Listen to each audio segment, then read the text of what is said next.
রাষ্ট্রের জন্য ওই শক্তি কল্যাণকর যে শক্তি নিজেকে মাহে রমজানকে কাজে লাগায়। আমাদের প্রতি একটা গুরু দায়িত্ব দিয়েছে এদেশের জনগণ। যে রাজনীতি বিদ্যমান আছে তার আচরণগত অথবা অনুশীলনগত পরিবর্তন দরকার। রাজনীতিতে আধিপত্য নয়, জনগণের সেবক হওয়ার প্রয়োজন রয়েছে। ছাত্র দলের ইফতার মাহফিল, সেখানে যদি এরকম কিছুটা বিশৃঙ্খলা থাকে, সংযম না থাকে, সংযমের মাসে বছরটা কিভাবে যাবে? অতএব মুমিন মুত্তাকি হওয়ার একটা চেষ্টা রমজানে আমাদের থাকা উচিত এবং এটা আমাদের জন্য অবধারিত। রাষ্ট্রের জন্য ওই শক্তি কল্যাণকর যে শক্তি মুমিন এবং মুত্তাকি, যে শক্তি সংযমী, যে শক্তি নিজেকে পরিশোধিত করবার জন্য মাহে রমজানকে কাজে লাগায়। মাহে রমজানের গুরুত্ব আছে রাজনীতিতে।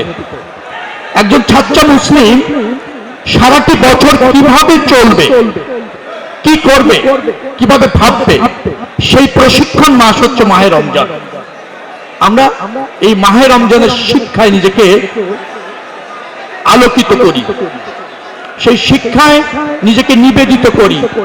এটা কিন্তু আমাদের গুরুত্ব থাকা উচিত। আমাদের প্রতি একটা গুরু দায়িত্ব দিয়েছে এদেশের জনগণ। রাষ্ট্র ব্যবস্থাপনার সুযোগ দিয়েছে, নির্বাচনে গ্রুপ মেজরিটি দিয়েছে। এই রাষ্ট্র ব্যবস্থাপনা যদি আমাদেরকে সফল হতে হয়, জনবান্ধব করতে হয়, রাজনীতিকে যদি জনকল্যাণের করতে হয়, তবে আমাদের কিন্তু বেশ কিছু জায়গায় পরিবর্তনের প্রয়োজন আছে। যে রাজনীতি বিদ্যমান আছে তার আচরণগত অথবা অনুশীলনগত পরিবর্তন দরকার। এবং আমি বিশ্বাস করি ছাত্র দলের ছেলেদের মধ্যে দিয়ে সেটা প্রতিষ্ঠিত হবে।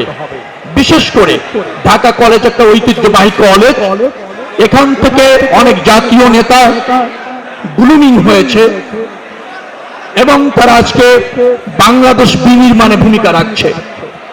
এ প্রজন্মের এখনকার যারা শিক্ষার্থী, যারা ছাত্র দলের সাথে যুক্ত অথবা ছাত্র দলের সাথে যুক্ত না, এমন মেধাবী ছাত্র যারা আছেন, তারা কিন্তু দেশমাতৃকাকে ধারণ করবেন। রাজনীতিতে আধিপত্য নয়, জনগণের সেবক হওয়ার প্রয়োজন রয়েছে, রাষ্ট্রকে ধারণ করার প্রয়োজন রয়েছে। নিজের অবস্থান এবং পাল্লা ভারী করার চেষ্টা না করে দলকে জনগণের সামনে আমরা রিপ্রেজেন্ট করি, দলের পক্ষে জনমত গঠন করি, যে অঙ্গীকার নিয়ে বা যে ইস্তেহার নিয়ে আমরা ক্ষমতায় এসেছি, জনগণ আমাদেরকে নির্বাচিত করেছে, সেই জন আকাঙ্ক্ষা যেন প্রতিষ্ঠিত করি। এবং সেটা করতে গিয়ে ছাত্রদের দায়িত্ব রয়েছে।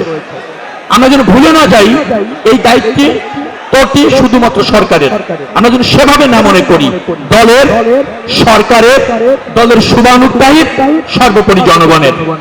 আপনারা যারা ছাত্র নেতা, তারা নিশ্চয়ই আপনাদের নেতা কর্মী, শুভানুগ্রাহী এবং সাধারণ ছাত্রদের পাশে থেকে তাদেরকে আরো বেশি শানিত করবেন, আরো বেশি নিবেদিত করবেন বৃহত্তর স্বার্থে, জাতীয় স্বার্থে।